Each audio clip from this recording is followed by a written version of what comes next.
Hi, I'm Dan. Today we're talking about a little case.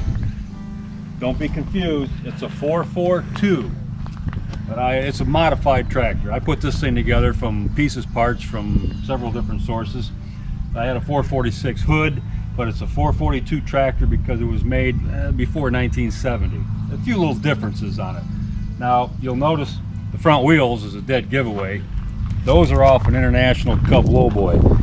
I wanted some tall, skinny tires on it, so I machined the axles, made bushings for them to slip over top of the 3/4 diameter axles. Now I have 1-inch diameter, and these have tapered roller bearings in them. They're like boat trailer hubs.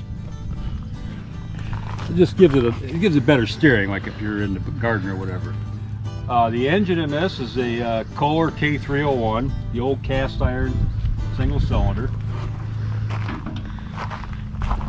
As you can see, belt drive starter generator.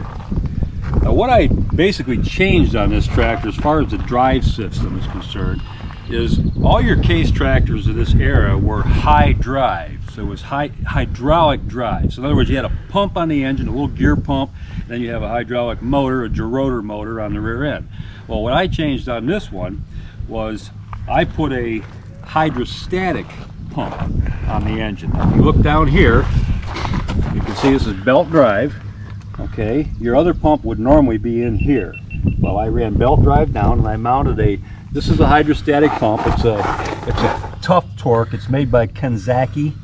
Got it at a surplus center. It was pretty cheap. Decent pump. And then on the front side of the pump here, you'll see there's an auxiliary hydraulic pump. Now that's what I used to put a hydraulic lift on this tractor. I had to change around a lot of linkages and everything. You'll notice here what we have is this is a dampener cylinder.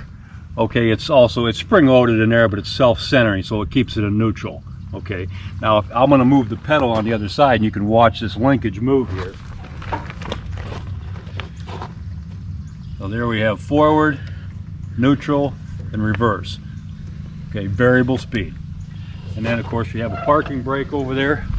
I moved this handle here. It used to have a pedal with a lock on it. So that still works the same shaft that operates the parking brake. All right, gotta have parking brake. Normally this would have been the forward and reverse lever. Okay, this is now the hydraulic lift, up and down. Oh, okay. Real simple. That raises it, that lowers it. Still has the case lift on the back. Everything else is the same. Gas tank under the seat. Okay. On this side over here, we have the hydraulic lift cylinder. Now, if you remember, guys that are familiar with these tractors usually have a handle on here. Well, I took all that off and I mounted a hydraulic cylinder on there. I still use the same case lift arm here, okay, but I just made a different assembly here with the cylinder hooks on, okay? And back here, if you can see this in here, still has the slotted hole in the arm, like case made when these tractors were new.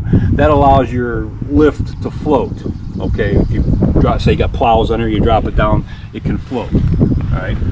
I put another external oil filter on here. It just got to have an oil filter, just given, okay?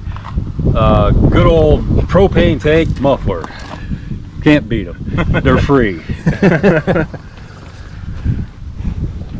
That's pretty much it on that. We'll start it up here and take for a little drive.